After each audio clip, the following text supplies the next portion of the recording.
MOSFET capacitance in the last lecture. Just a quick recap. So we have seen this structure over here. This is the cross-sectional view of a typical NMOS MOSFET, and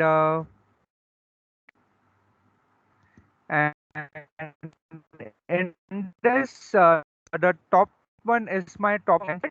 Okay, and here we have seen various things. We have seen it has four terminals: the body, the gate, and the drain. And we have the substrate material as p-silicon substrate, and we have the n plus source region and n plus source region over here, and this blue color region over here is my gate oxide.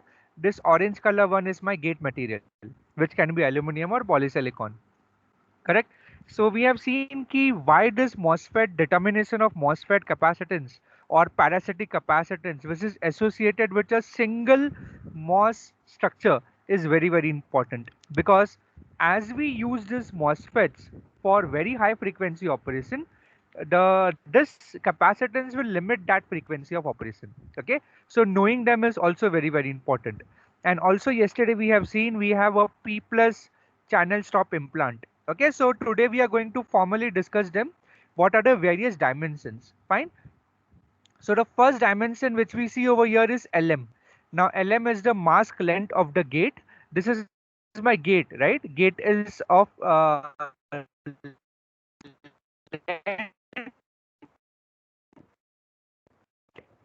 LM.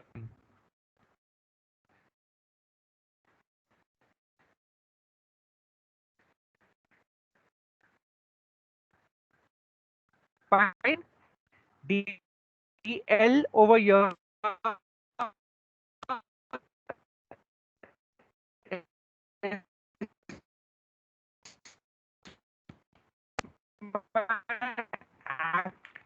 actual channel length.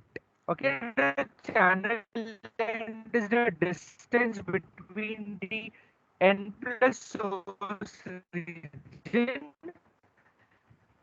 and n plus drain region.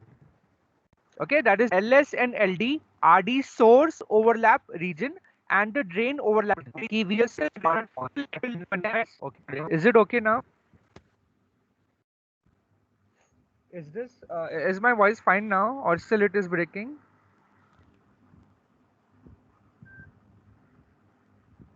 Yeah, I got that. I got that point. The voice is breaking a little.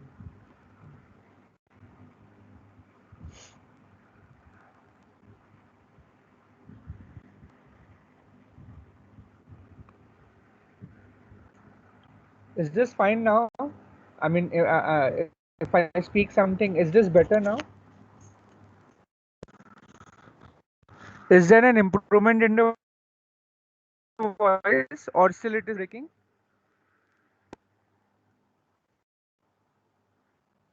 Okay, fine. I'll continue. Thank you. So over here, the basically LM minus twice LD, because what we consider over here is the MOSFET structure is symmetric. Okay, so symmetric in the sense this LS and LD distance are same. So we can consider LS is equal to LD. That's why due to symmetry of the MOSFET structure, LS and LD will be same. Hence we can write L is equal to LM minus twice LD. Okay, W is the source and the drain diffusion region width. Okay, how much is the width of the N plus source and drain diffusion? Y is the diffusion region length. How much is the length of the diffusion region? It is Y. And Xj is the source and drain diffusion region depth. Okay, so your Xj is the source and drain diffusion region depth. And we have already seen the function of channel stop implant. Again, I repeat it. Both the source diffusion region over here, we have it P plus region over here, and this another P plus region over here. Now, both these source diffusion region and the drain diffusion region are surrounded by a P plus doped region, or it is called as P plus channel stop implant. Now, its purpose is to prevent the formation of any unwanted channels, parasitic channels which are there. So imagine you have, this is the single P silicon substrate, and we have another N plus source region over here. So to avoid formation of unwanted channel between the two neighboring N plus diffusion regions, we connect this P plus and stop implant. Now again, its purpose is to electrically isolate the neighboring devices built on the same substrate. So we have the same silicon chip. On it we built many of millions of these transistors. So we can have adjacent transistors also. So its purpose is to electrically isolate the neighboring devices built on the same substrate. Okay. Now there are various capacitance which you can see over here. Okay. You can see over here CGS, CGD and all that. So all these capacitances, we are going to analyze them one by one, everything today. Okay. So basically, first of all, we will see, what are the types of this on-chip MOSFET parasitic capacitance. So let me open one more PDF. So I'll adjust the width of this PDF so that we can view both of them together.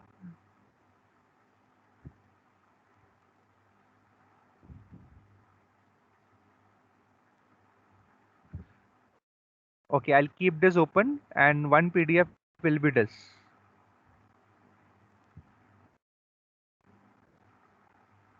Let me adjust it and then I'll actually begin.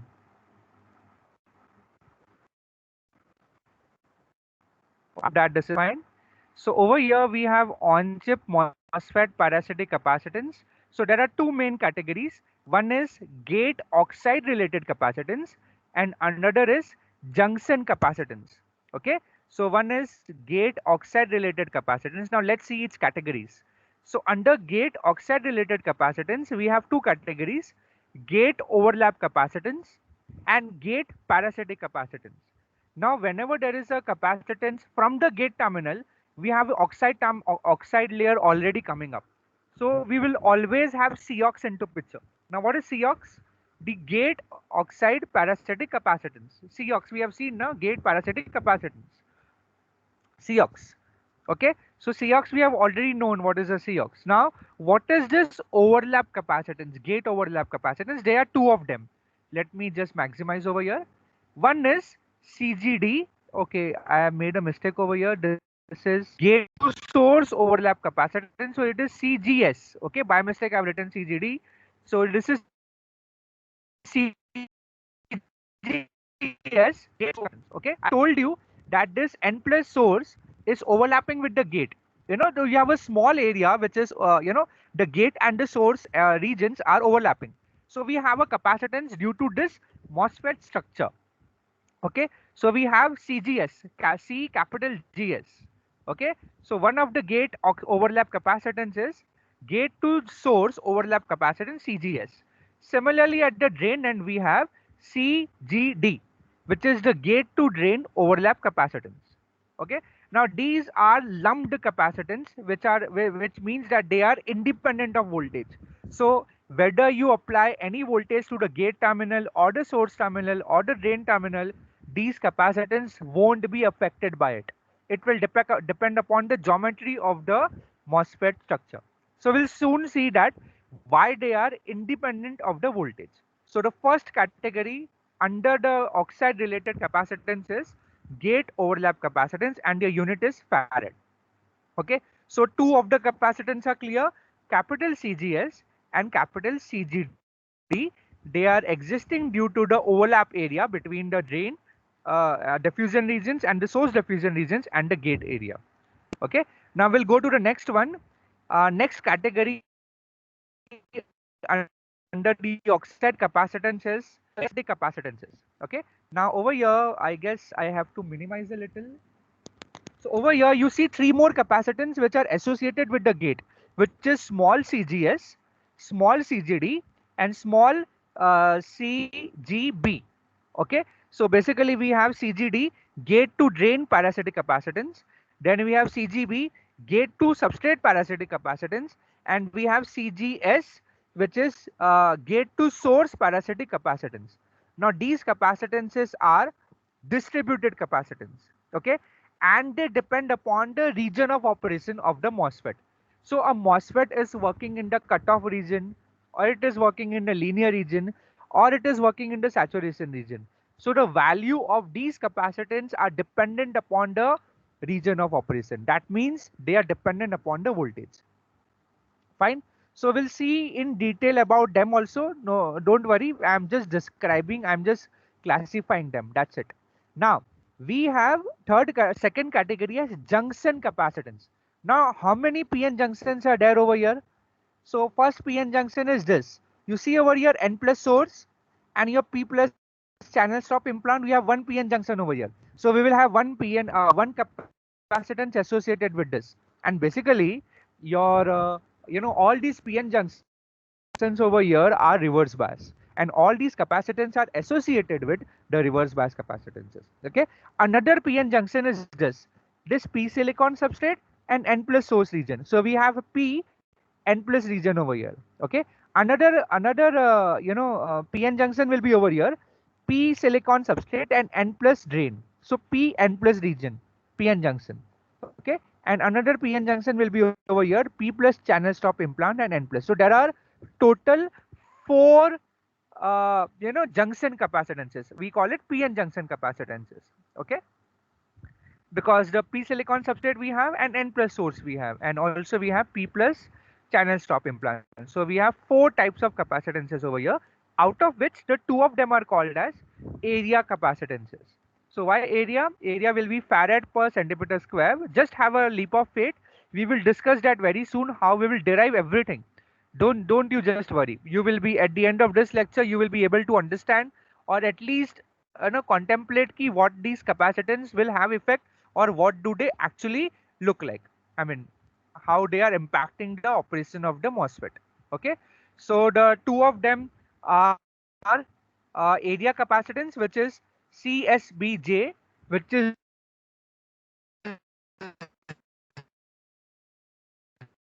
drain substrate junction capacitance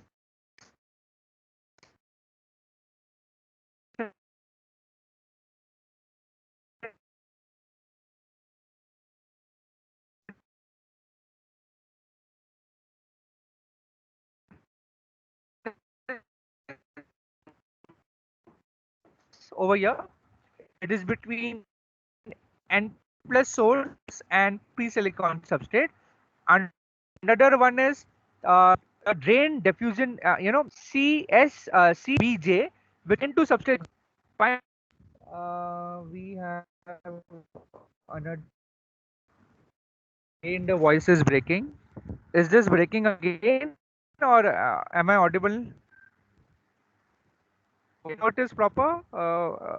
Is voice continues. Now you are able to hear me clearly without any loss of voice. It was breaking, right? Is it okay now?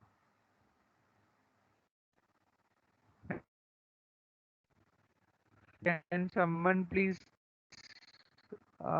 type the message? Okay. Yeah. Thank you. Yeah, I got the point. I got your point. Let me switch to a better network. Now it is okay, or still it is breaking? Hello. You can type, please, one of you.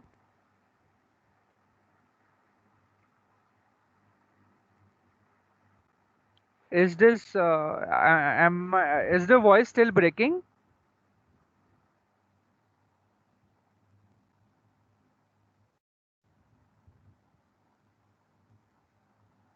Okay, fine. Thank you. Thank you. I continue then? So I was discussing the area capacitance, which your unit of area capacitances will be farad per centimeter square, and we have two such, we have two PN junctions over here, P silicon substrate and N plus source, and we have P silicon substrate and N plus drain region. So we have two capacitances, CDBJ, which is drain to substrate junction capacitances. J stands for junction, D is for drain, and B is for substrate. Okay. And we have another capacitance over here, CSBJ, which is source to substrate junction capacitances. Okay, so these are two area. This two will come under area capacitance, and there are two more which is sidewall capacitances. Okay, now there are PN junction available over here also, P plus and N plus. So we have CSWDJ, which is drain to substrate, sidewall capacitances, drain to substrate, sidewall capacitances. We have over here CSWDJ, which is drain to substrate sidewall capacitances, and we have one more CSWSJ, which is called as source to substrate sidewall capacitances. So we have two types over here: drain to CSWDJ and CSWSJ. So these are called as sidewall capacitances. Why they are called as sidewall, we will understand very soon, but its unit will be farad per centimeter. And these capacitances are heavily voltage dependent because we are constantly changing the gate to source voltage and drain to source voltage. Source voltage is remaining almost constant, but gate to source voltage and drain to source voltage we are changing. That's why they are, all these four capacitances are heavily dependent on the voltage. Okay, and they are also termed as large signal switching capacitances. Okay, so now let us concentrate on few of them. Let me just keep this open. A little bit increase in the width will be okay. I hope that the voice is audible now clearly. And let me continue with this now. I hope so. I am hoping that we have, the voice is proper now. Is it proper? Can one or two of you can give me a feedback? There is no disturbances now. Okay, thank you. So now we focus on the two capacitances CGS and CGD, and these are oxide related capacitance. Now why they are existing? Their origin is they are existing as a result of structural arrangement. You know, I have told you all that this gate electrode is overlapping between the source and the drain region at the edges. You see over here, is overlapping with the gate region, which is the orange color. So due to this overlapping, there are two capacitances which are existing. So there are two oxide capacitances, namely CGD and CGS. Okay. Now what is the gate overlap area? So see, total gate is of length L, and the width. No, no, I mean to say the total overlap length is LS or LD, right? LS or LD, and the width of the N plus drain region and the source region is W. So basically, it will be LS into W and LD into W, the overlap area. You know how much area is overlap? I guess you can understand. This is the front view and this is the top view. So it's a 2D structure. So it's going beyond, right? So the amount of exposed area is LS. This is the overlap area length, and this is LD over here. And the width of the N plus the drain and diffusion is W. So the overlap area will be LS into W and LD into W. Now, what is the gate oxide capacitance given by? We already know it is Cox. Now, Cox is given by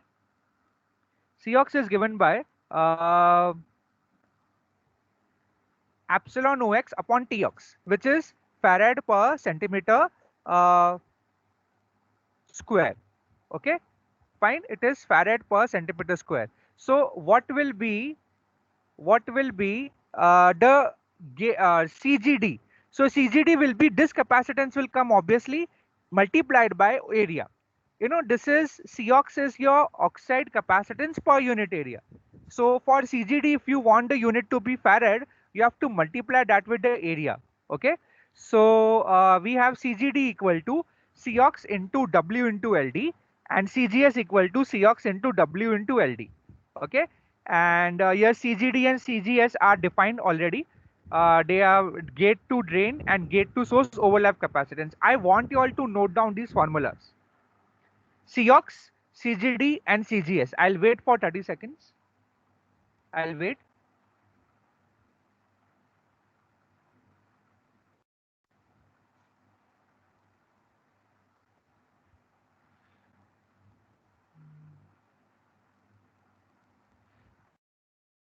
I'll wait for 30 seconds. If you have doubt, please note down these formulas.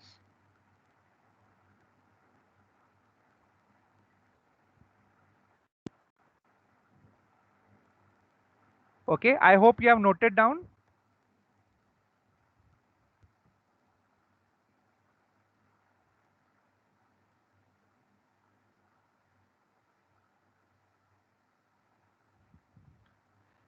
Okay, so we have CGD and CGS written over here and COX. Fine. Next, we go to the next one. So over here, CGD and CGS are voltage dependent. Fine. Now let me just maximize this. And next we will, identify the three gate parasitic capacitances. Okay. So the gate parasitic capacitances are small CGS over here, small CGD and small CGB.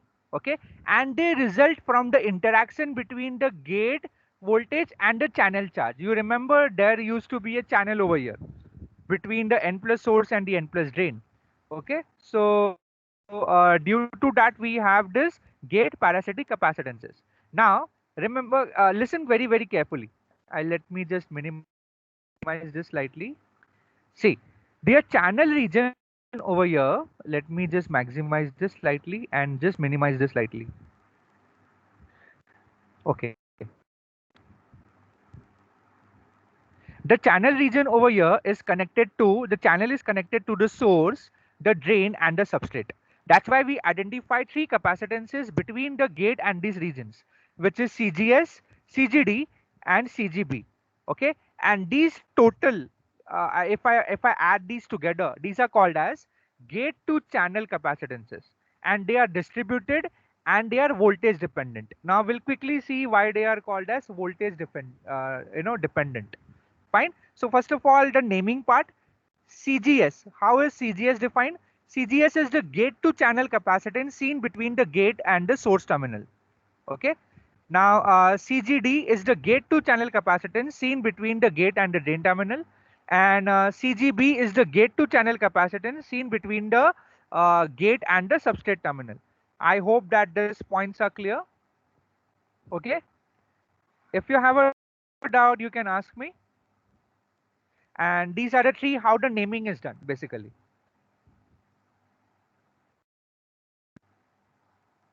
Okay, any doubts in this? Before I move ahead, these are the three capacitances which we have, which are gate parasitic capacitance. Now next few minutes, 5 minutes, we will discuss on how these capacitances are, their formulas and how they will impact. Okay, so we'll see that shortly. Fine.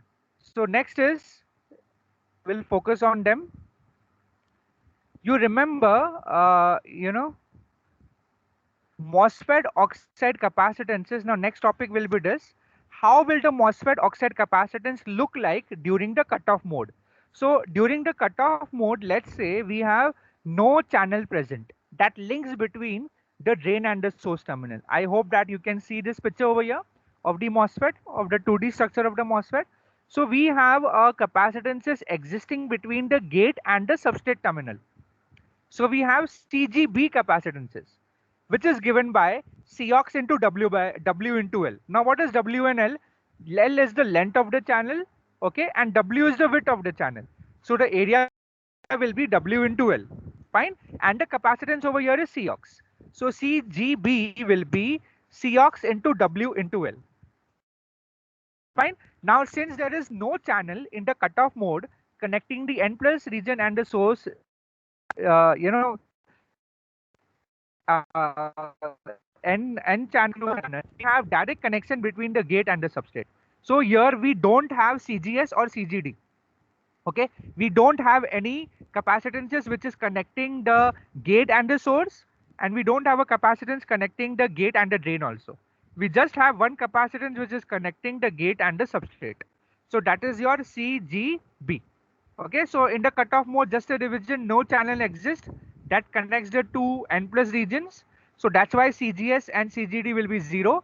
Only the gate to substrate capacitance is present, okay, which is distributed along the length equally, along the entire channel length L.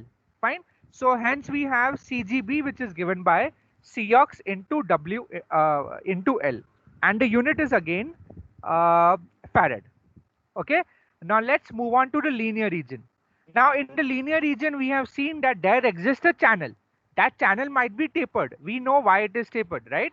So in the linear region, we have N channel connecting the source and the drain, correct? So basically, your N channel is using P silicon substrate to be connected to the gate. So right now, the gate terminal is connected to the source and the drain terminal equally. You know, we have a capacitance between the gate and the source and the gate and the drain. And what is connecting them? The N channel is linking the source and the drain region together.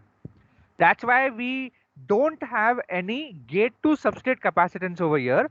That is 0, because N channel is, isolating it or shielding it. We cannot have a gate to substrate capacitance over here. That's why it is 0. And we assume that the gate to channel capacitance is shared equally between CGS and CGD. That means CGS and CGD will be half of Cox into W into L. So they each contribute half. That's why the total capacitance will become Cox into W into L. Okay, we assume they are equally distributed. So half of them are divided among CGS and half of them are divided among CGD. Okay, so during the linear mode of operation, we have the two gate to channel capacitance which are equally shared between themselves, that are CGS and CGD, and their formula is half Cox into W into L farad. Okay, capacitance into area. So the unit will be in farad. I hope that this picture is clear. Now next we'll capacitance. Fine. So over here in the saturation mode, we have determined last time also in the channel and modulation that the channel area, the channel region between the drain, near the drain region is completely gone. Okay, the channel is completely vanishes between the drain region. Okay, so over here we will not have any gate to drain capacitances. CGD will be 0. Fine. So in the saturation mode, the channel region exists near the source end, but it does not exist near the drain end. Okay, it is pinched off near the drain end. So your CGD will be 0. And since we have the N channel, it will effectively shield the P silicon substrate from the gate, correct? So CGB will be 0. And then we will have the gate to channel capacitance only between the gate and the source terminal. You see over here, we have only a link between the gate and the source terminal via this N channel. So here they have found out empirically, they have found out that this gate to source capacitance distributed over here between the gate and the source region is approximately given by 2/3 Cox W into L. It is approximately given by Cox to W into L, which is farad. Unit is given in farad. Okay. So during the saturation mode, the value of CGS is 2/3 Cox into W into L. Okay. So that's why these gate to source gate parasitic capacitances are dependent upon the region of operation. So during the cutoff mode, CGS and CGD were 0 and CGB was Cox into W into L. During the linear mode, CGB was 0, CGS and CGD was half Cox into W into L, and you know um, during the saturation mode, the CGD and CGB were 0 and CGS was equal to 2/3 Cox into W into L. Okay, so these capacitances are depending upon in which operating mode your NMOS is operating. Okay, very clear. Now, keeping this in mind, we will make a table, and, and this table will complement whatever we have just now seen. Okay, now let me bring this near by. I hope hope the audio is proper now. Okay. Well, we have determined various capacitances CGB, CGD, and CGS. Okay. So these are the capacitances present. So in the cutoff mode, CGS and CGD are 0. So here I have written over here 0. And the total capacitances is the addition of all three. So total gate to channel capacitances I have written over here CGB, CGD, and CGS. Okay, which is Cox W into L. This is 0, this is 0 in the cutoff mode. Let's see in the linear mode. In the linear mode, only CGB is 0 and CGD and CGS are half Cox into W into L and CGS is half Cox into W into L. Okay, and during the saturation mode, CGB is 0, CGD is also 0 and CGS will be 2/3 of Cox into W into L. So we have written over here CGS will be 2/3 of Cox into W into L. That's what we have written over here. Okay, so this is the table which we will get. Fine. So from this table, what we can determine is we can plot a graph. So we can plot a graph of capacitances versus the operating regions. So this is the graph. Let me just slightly minimize. Is the same information which I plotted over here, right? So what I plotted over here is normalized capacitances. C divided by Cox into W by L. Okay. So if I take CGB, so I have defined the various operating regions also for between 0 and VT, before VT, and this is x-axis is VGS, okay, gate to source voltage, and the y-axis is my normalized capacitance value. So if you divide C divided by Cox into W by L, we have over here CGB. Okay, so CGB is maximum in the cutoff region. It is 1. Why 1? Because we have divided it by Cox into W into L. Okay, so it is 1 over here. In the saturation mode, it is 0. You see, CGB is 0. So it is 0 over here. And in the linear mode also it is 0. So first of all, between 0 and VT, we have cutoff mode.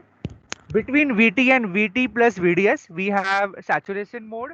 And beyond this point, VT plus VDS, we have linear mode of operation. In the VGS, in the x-axis VGS, okay? So the region between 0 to VT is cut off. Between VT to VT plus VDS is saturation region. And the region between beyond VT plus VDS is called as linear.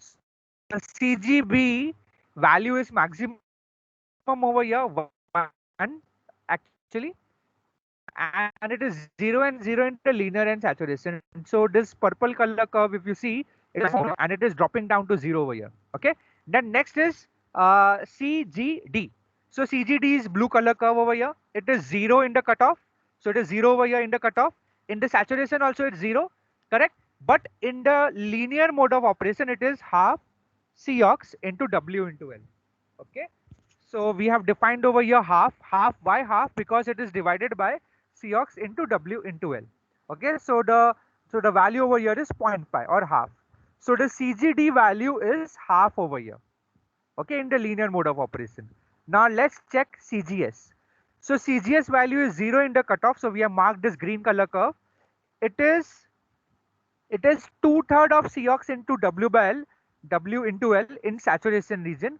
So it is 0.66. Now 0.66 is 2/3 of Cox into W by L only. So that's why I've written over here 0.66 divided by Cox into W into L. Fine. So this CGS value is 2/3 over here, and again in the linear region it's becoming half. So that's why this green color curve is joining over here. Now this table is extremely important. So what is the takeaway over here? The takeaway over here is the channel to gate capacitance or the gate parasitic capacitance has a minimum value of 2/3 Cox into W in the cutoff and the linear mode. If you operate your MOSFET in the saturation region, the gate to channel capacitance will be minimum, will be 0.66 times, will be 2/3 of Cox into W into L. And when you operate your MOSFET in the cutoff or in the linear mode of operation, you have a little bit higher parasitic capacitance given by Cox into W into L. I hope that these points are clear. So write down two formulas, CG minimum and CG maximum. So Cg minimum will be given by 2 by 3 Cox into W into L.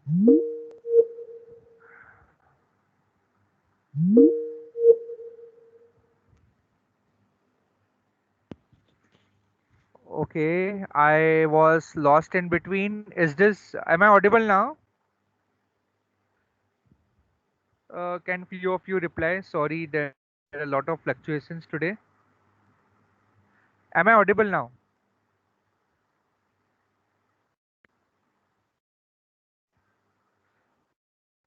Okay, fine. Sorry for that interruption again. So I was saying, kindly note down the part of CG minimum and maximum value CG max as Cox into W by L. So kindly note down these formulas. CG minimum is 2/3 Cox into W into L, and CG maximum value is Cox into W into L.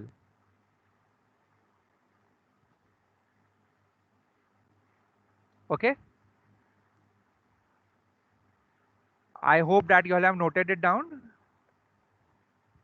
So that means what? What is the takeaway point over here? If we operate a MOSFET in the saturation region, it will have a lower parasitic capacitance. Yes, this point is true. Fine. So now it's time for numerical. Everyone, take out your calculators. Fine.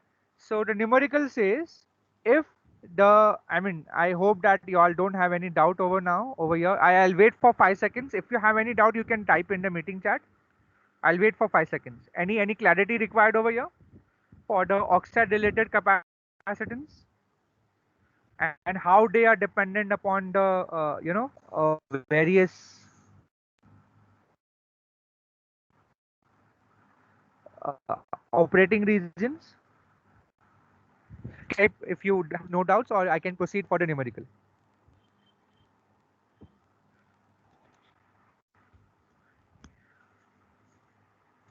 Okay, fine. There are no messages, so that means I should continue. So numerical. So numerical says if the gate oxide thickness Tox is 200 angstroms, 200 angstroms, and the active device area is 1 micrometer into 1 micrometer, and the minimum and maximum gate parasitic capacitances. Okay, so they are giving us W into L. Now active device area means what?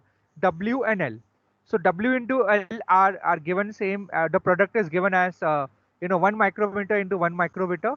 In terms of centimeter square, it will be 10 into 10 raised to minus 8. Okay, so kindly write this down. W into L will be the device area, which is 10 into 10 raised to minus 8 centimeter square. And Tox is given as 200 angstroms, which can be written as 200 into 10 raised to minus 8. So first of all, determine the value of C. The formula is given by epsilon OX upon Tox. Okay, so 3.98 into 8.854 into 10 raised to minus 14, and Tox value is 200 into 10 raised to minus. So let me know the value of Tox, Cox value. So I'll write simultaneously over here. So let me know what's the value of Cox.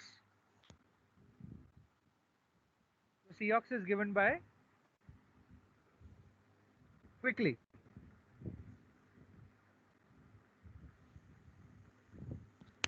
you can type in the meeting chat what's the value. The unit will be nanofarad per centimeter square. Okay. So what's the Cox value which you are getting? Just divide this to okay, yeah, very correct. The value, some more answers please. 175.75. Okay, 175.752. I've approximated up to 3 digits. So you're getting Cox as 175.7519, which is approximately equal to 175.752 nanofarad per centimeter square. Very good, excellent. Yeah, very good. Keep it coming. Next is, just now we have determined the minimum gate parasitic capacitances, correct? So over here in this numerical, we need to find a minimum and a maximum gate parasitic capacitances. Okay, so CG minimum, we have just now noted down the formula. It is 2/3 of Cox into W into L. Now we know the value of Cox, we know the value of W into L. Kindly let me know this value. CG minimum, and then let me know the CG max value also, which will be given by Cox into W into L. Okay. So let me know the CG max. Actually, there is a error in the formula. I should have changed it to CG max. The representation should be CG max. So let me know the CG max and CG min value. Okay, I'll keep this open. So CG max is equal to CG min is equal to. Let me know. Okay, I'm getting the answer as 1.17. Okay, that is what? 1.17 is what? CG minimum or CG maximum?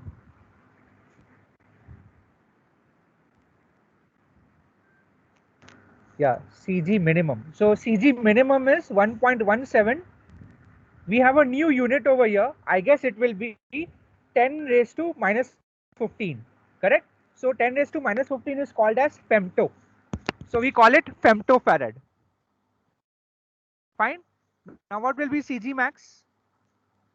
Similarly, CG max will be Cox into W. So you know the CG max value also. I'm waiting for your answers.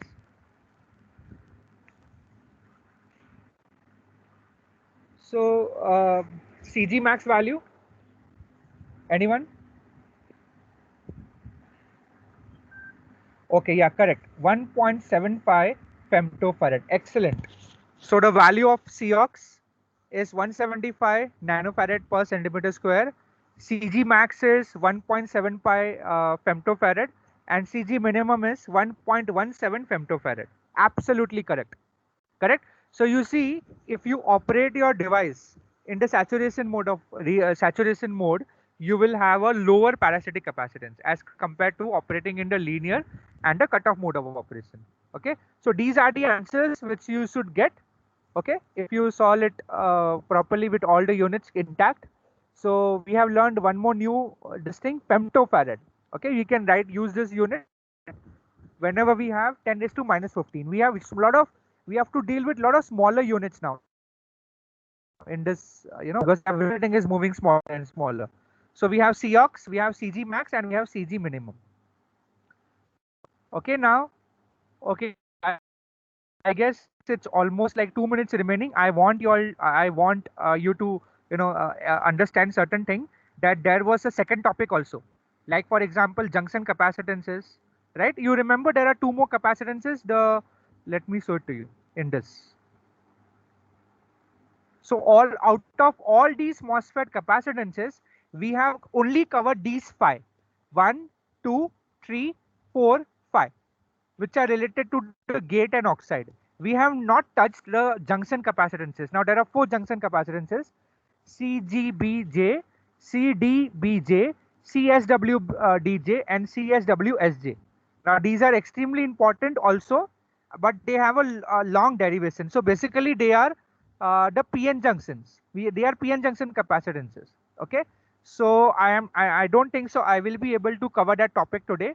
What I will do is I'll prepare a short video on this junction capacitances and I'll share it with you all. This is a slightly little more detailed topic. I'm just scrolling through. It has a lot of derivations within.